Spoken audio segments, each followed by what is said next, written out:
Hi guys, welcome to the week 3 video. So this video is on drop, so a drop cue. We won't go through it in too much detail because it is quite a simple behaviour to try and master.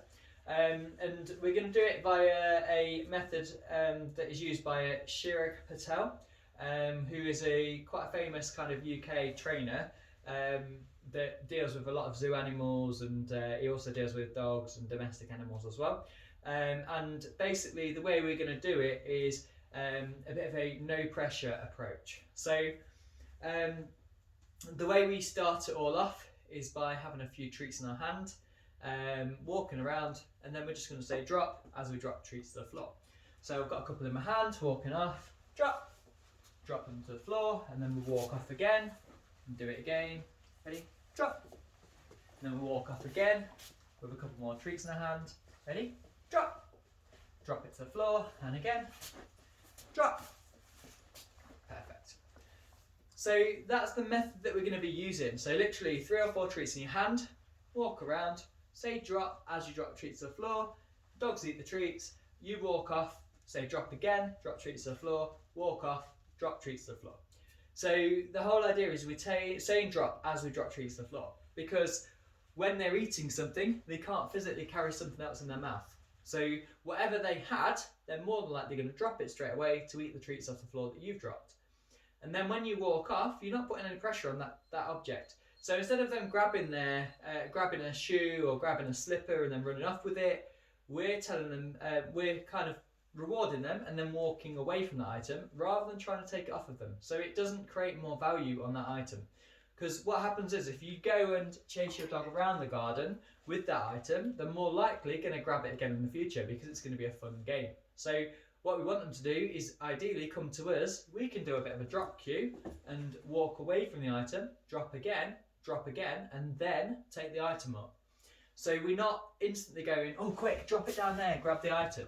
Because then we're going to create more problems, because they're going to be it's going to create more value on the item, because they're going to think you're trying to trick them into getting the item away, which we're not. Well, we are, but we're not necessarily doing it in that way.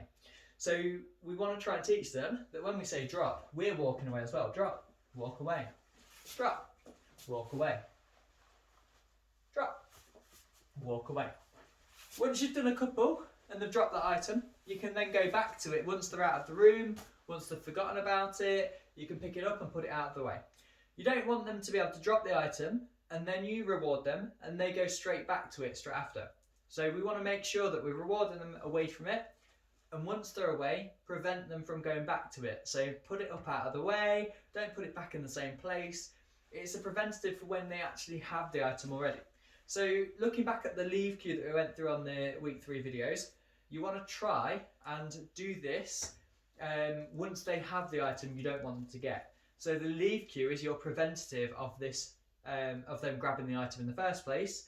This is them dropping it out of their mouth. So the idea with this is to progress it on so that you can say drop before then your treats come to the floor. Because it's going to start to become a bit conditioned in their brain to, as soon as you say drop, they'll drop an item out of their mouth, then you reward.